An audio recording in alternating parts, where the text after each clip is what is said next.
मैं निकिता कक्षा 11वीं कॉमर्स सरवन इंटरनेशनल स्कूल बावर की छात्रा आपके समक्ष देश निर्माण में युवा वर्ग के योगदान के बारे में अपने विचार प्रस्तुत करने जा रही हूँ। आंखों में वैभव के सपने, मन में तूफानों सी गति, ऐसे ही हृदय में उठते हुए ज्वार, परिवर्तन की ललक, अदम्य साहस और स्पष्ट संकल्प लेने की चाहत का नाम है युवावस्था। दुनिया का कोई भी आंदोलन, कोई भी विचारधारा युवा शक्ति के बिना सशक्त नहीं बन सकता। वास्तव में वह युवा शक्ति ही है जिसके दम पर किसी निर्माण या विध्वंस की नींव रखी जाती है। विश्व में भारत सबसे ज्यादा युवा आबादी वाला देश है। प्रश्न यह है कि कोई राष्ट्र अपनी युवा पूंजी का निवेश कैसे करता है? क्या वह विशाल युवा जनसंख्या को राष्ट्र पर बोझ मानकर उसे राष्ट्र की कमजोरी के रूप में निरूपित करता है, अथवा सशक्त, समृद्ध, शक्तिशाली और आत्मनिर्भर भारत के निर्माण में उसका समुचित उपयोग करने के साधन उपलब्ध कराता है?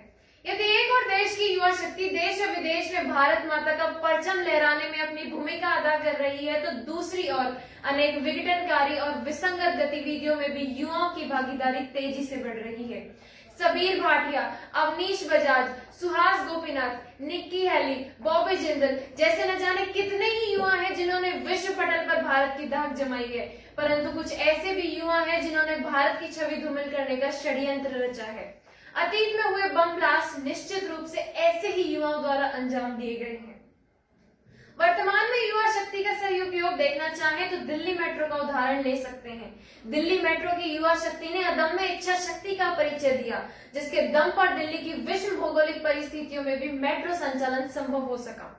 स्पष्ट है, उचित मार्गदर्शन, उत्कृष्ट प्रबंधन और अदम्य इच्छा शक्ति सही रास्ते पर ले जा सकती है, वरना अस्पष्ट मार्गदर्शन, निकृष्ट प्रबंधन और राजनीतिकरण एयर इंडिया जैसे ख्याति प्राप्त संस्थानों की भी नैया डुबो सकता है। अतः यह परम आवश्यक है कि विश्व में सर्वाधिक आबादी वाले भारत को उचित नेतृत्व मिले, अन्यथा यह युवा राष्ट्र विनाशकारी भी बन सकता है। युवाओं को आज खाओ पियो मौज करो की संस्कृति से निकलकर देश की सत्ता व्यवस्था में भी सक्रिय भागीदारी दिखानी होगी, जो अनुभवी बुजुर्ग, ईमानदार नेताओं और बुद्धिजीवियों के साथ मिलकर उनके उचित मार्गदर्शन में देश को सकारात्मक नेतृत्व प्रदान कर सके। निश्चित रूप से आज देश की जो स्थिति है उसमें युवाओं को उचित मार्गदर्शन का नितांत अभाव है, अन्यथा युवा नेतृत्व के नाम पर संसद में कुछ संसदों को छोड़कर केवल पुराने नेताओं के बेटे बेटियां ही नहीं आते, वरना ऐसे भी युवा निकल के सामने आते हैं जो किसी राजनीतिक वंश से पैदा नहीं हुए, जो अपने दम पर परिवर्तन का अदम्य संकल्प रखते हैं। कुछ वर्ष पूर्व दिल्ली में श्री अन्ना हजारे के नेतृत्व में एक ऐतिहासिक आंदोलन हुआ। वृद्ध अन्ना हजारे के आंदोलन को धार प्रदान करने का काम देश की युवा शक्ति ने किया। ये युवा शक्ति कोई पैसा देकर या बहला फुसलाकर लाई गई भीड़ नहीं थी, यह तो स्वतः स्व प्रेरित व स्फूर्त युवा शक्ति थी, जो तानाशाही शासन और भ्रष्टाचार से बुरी तरह तंग आ चुकी थी, जिसने वृद्ध अन्ना हजारे के मार्गदर्शन में शासन की चूल्हे हिलाकर रख दी थी। भीड़ का हुजूम ये था कि अन्ना का एक आह्वान भीड़ के युवाओं में सुभाष चंद्र बोस, भगत सिंह, चंद्रशेखर आजाद और रानी लक्ष्मीबाई को जागृत कर सकता था, परंतु अन्ना ने भीड़ को अहिंसा की दिशा प्रदान की और गांधी के सिद्धांतों पर चलकर स्वयं गांधी से भी बड़ा आंदोलन खड़ा कर दिया। हाल ही में अरब देशों जैसे मिस्र, लीबिया, ट्यूनीशिया के आंदोलन युवा शक्ति के बल को ही प्रदर्शित करते हैं, परंतु वहां हिंसक क्रांति भी हुई है जो दिशा भ्रम को प्रकट करती है। युवा उस परमाणु शक्ति की तरह है जिसका सकारात्मक उपयोग होने पर अनुकूल ऊर्जा प्रकट करती है और प्रतिकूल उपयोग होने पर वह परमाणु बम की तरह बन जाती है। भारत आज आर्थिक व सामरिक रूप से महाशक्ति बनता जा रहा है। आज दुनिया की कोई भी प्रतिस्पर्धा हो, हर क्षेत्र में भारत का युवा अपना प्रभाव दिखा रहा है। भारतीय युवा शक्ति का लोहा अमेरिकी पूर्व राष्ट्रपति बराक ओबामा ने भी माना और समय समय पर भोग में लिप्त युवाओं को भारत से सीख लेने का परामर्श दिया।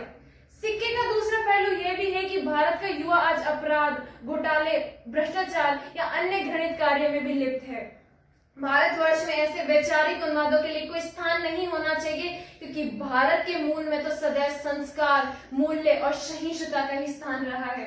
आज राजनीतिक दूरदर्शिता में कमी के चलते भारत की जो छवि बनी है उससे हर देशवासी का मन विचलित है। अपराध, घोटाले, भ्रष्टाचार को देखते हुए हर युवा ऐसा सोचने को मजबूर है कि क्या ये वही परम वैभवशाली भारत है जिसकी श्रेष्ठता के किस्से हमने कई बार सुने हैं। राजनीतिक दूरदर्शिता के अभाव को देखते हुए युवाओं को सुनिश्चित करना होगा और नेतृत्व करना होगा कि भारत में जातिवाद, नक्सलवाद, क्षेत्रवाद, मत व पंथ विभेद स्वीकार्य नहीं हो।